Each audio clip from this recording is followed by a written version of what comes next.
স্বামী ঘরের বাইরে গেল তো বিবি স্বামীর ঘর আমানতের হিফাজত করলো না, স্বামীর বিছানাকে সংরক্ষণ করলো না। কিন্তু আল্লাহর রাসূল আজব তালিম সাহাবীদেরকে দিয়েছেন। খোদ আমাদের মা উম্মুল মুমিনিন হযরত উম্মে হাবিবা রাদিয়াল্লাহু আনহা, একদিকে তিনি আবু সুফিয়ানের কন্যা, তখনও পর্যন্ত আবু সুফিয়ান কালেমা পড়ে মুসলমান হন নাই। মক্কায় সর্দার তিনি আবু সুফিয়ান। আরে আবু সুফিয়ান সর্দারের ঘরে আল্লাহ তাআলা সর্দারের ঘরে কালেমা দিয়ে দিছেন যে আবু সুফিয়ানের ঘরে সদস্য আবু সুফিয়ানের কন্যা হযরত উম্মে হাবিবা রাদিয়াল্লাহু আনহা কালেমা পড়া মক্কায় মুসলমান হয়ে গেছেন। শুধু তিনি মুসলমান হন নাই, ওনার স্বামীও মুসলমান হয়েছে। মক্কাতে অত্যাচার মুসলমানদের উপরে, স্বামী স্ত্রী দুইজনে মিলা রাজত্বের জিন্দেগি ছেড়ে ফকির জীবন গ্রহণ করে হাবশায় হিজরতের জমানা ছিল। তখন দুজন হিজরত করে হাবশায় চলে গেছে।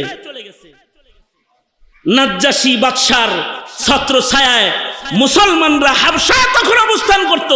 হযরত উম্মে হাবিবা নিজের স্বামীকে নিয়ে হিজরত করে হাবশায় চলে গেছেন। কিন্তু মানুষের জিন্দেগির রং হঠাৎ করে পাল্টায়।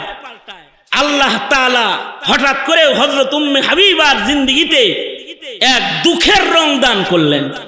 সেটা হলো হযরত উম্মে হাবিবা স্বপ্নে দেখতেছেন যে ওনার স্বামীর চেহারা বিকৃতি হয়ে গেছে, পাল্টায় গেছে, স্বামীর চেহারা পাল্টায় গেছে। আগের যুগের ভালো মানুষদের কাছে স্বপ্নের কদর ছিল, তারা ভালো স্বপ্ন চিনতে পাইত। যেমন আজিজে মিসের আগাম স্বপ্নে দেখছে দুর্ভিক্ষ আইতেছে, নেককারদেরকে স্বপ্নের মাধ্যমে আগাম সংবাদ দেয়া হয়। হযরত উম্মে হাবিবা স্বপ্নে দেখলেন যে স্বামীর চেহারা পাল্টায় গেছে, চেহারা পরিবর্তন হয়ে গেছে। উনি ভাবলেন না জানি আমার স্বামী আবার ইমানদার থেকে অন্য ধর্মে ধর্মান্তরিত হয়ে যায়। ভয় পেতে লাগলেন। এই ভয় পেতে পেতেই হঠাৎ করে একদিন খবর পেলেন যে ওনার স্বামী খ্রিস্টান হয়ে গেছে। একদিকে বাবার ঘর ছেড়ে হযরত উম্মে হাবিবা হিজরত করে গেছেন হাবশায়, এক ফকিরি জীবন গ্রহণ করেছেন রাজবাড়ির থেকে বের হয়ে। সর্দারের কন্যা হিজরত করে হাবশায়। অপরদিকে যেই স্বামীর হাত ধরে হাবশায় হিজরত করেছেন সেই স্বামী হয়ে গেছে খ্রিস্টান। হযরত উম্মে হাবিবার উপরে এক ঘূর্ণিঝড় শুরু হয়ে গেছে, টর্নেডো শুরু হয়ে গেছে। একাকী জীবন, কত ভয়ঙ্কর জীবন ওনাকে ঘিরে ফেলেছে। হযরত উম্মে হাবিবা বলেন, খুব কষ্টে হাবশায় দিনাতিবাদ করছিলাম।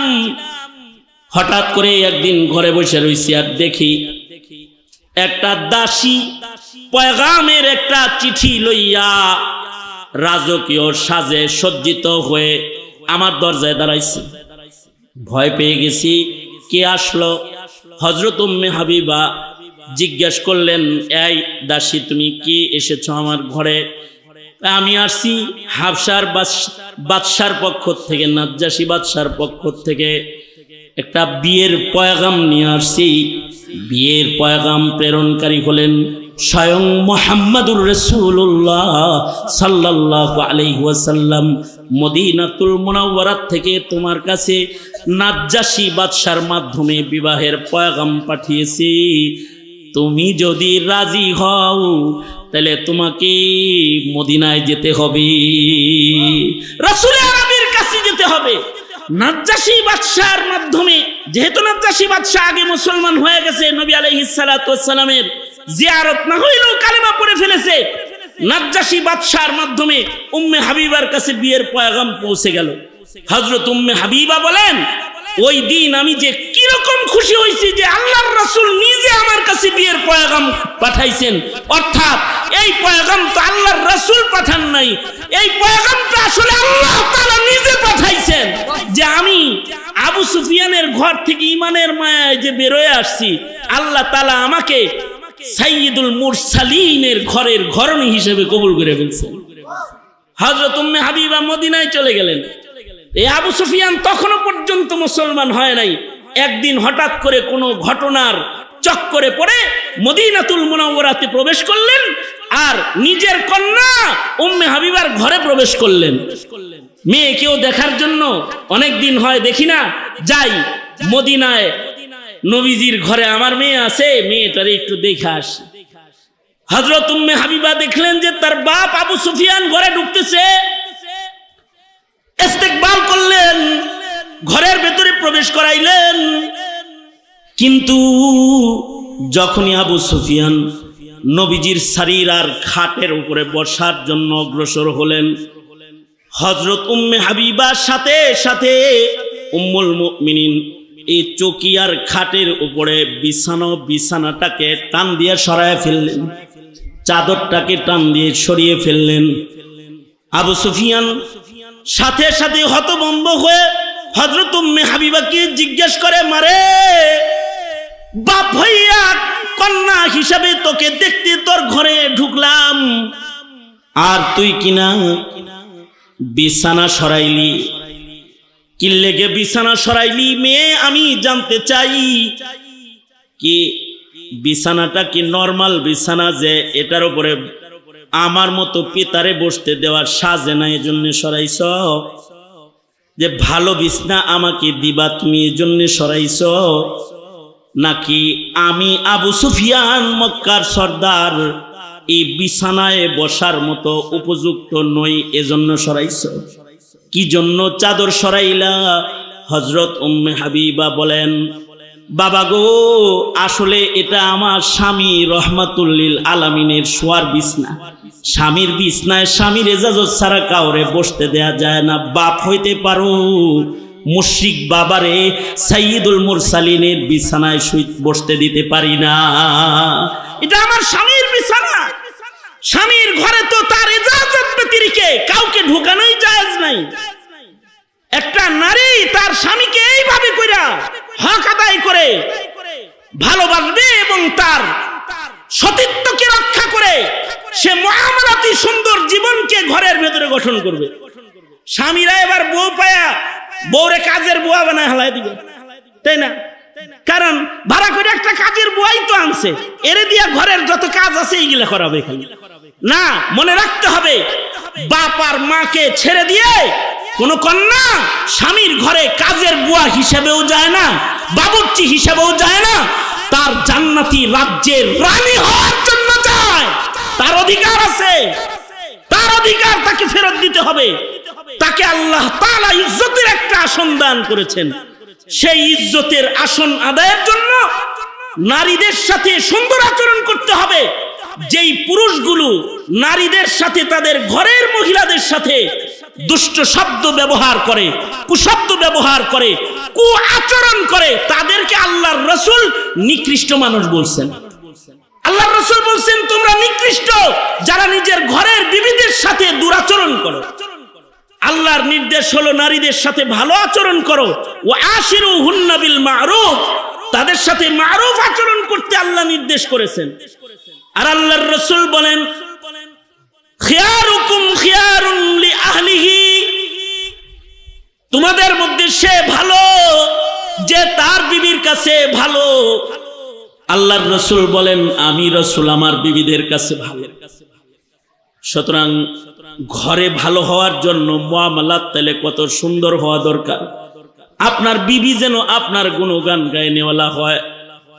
একটা নারী আর একটা পুরুষের মুআমালাতি সম্পর্ক, হক হুকুক এতই সুন্দর হবে যে একে অপরের প্রতি সন্তুষ্ট থাকবে, তো আল্লাহ তাআলা তাদের উপরে সন্তুষ্ট থাকবে। শুধু নামাজ ইবাদত বন্দেগী ইসলাম নয়, ইসলামের ভেতরে মুআমালাত মুআশারাত আছে, ওগুলো ইসলাম। ইবাদত করতে করতে 2 বছর ঘরের বাইরে, আরে ফকিহদের মাসআলা তো 4 মাসের বেশি সময় ঘরের বাইরে থাকতে হলে বিবির ইজাজত লাগবে। একজনে কয়, হুজুর আইছি 3 বছর বিদেশ করে বাড়িতে আয়া দেখি যে বউ আর এক জায়গায় বিয়ে হয়ে গেছে। মাশাআল্লাহ মাশাআল্লাহ, তো বিয়ে হইব না, কি তোমার ঘরে থাকবো? ফকিহ কয় 4 মাসের বেশি থাকতে পারবে না, আর তুমি গেছো 3 বছর। 3 বছর এই মহিলা তোমার লেগে বয়ে থাকবো কিসের লেগে? এ কারণে হযরত সিদ্দিক আকবরের যুগে আইন ছিল যে কাউকে আল্লাহর রাসূল সাল্লাল্লাহু আলাইহি ওয়াসাল্লামের খলিফা হযরত সিদ্দিক আকবর কোন সৈনিককে 4 মাসের বেশি যুদ্ধের ময়দানেও রাখতেন না।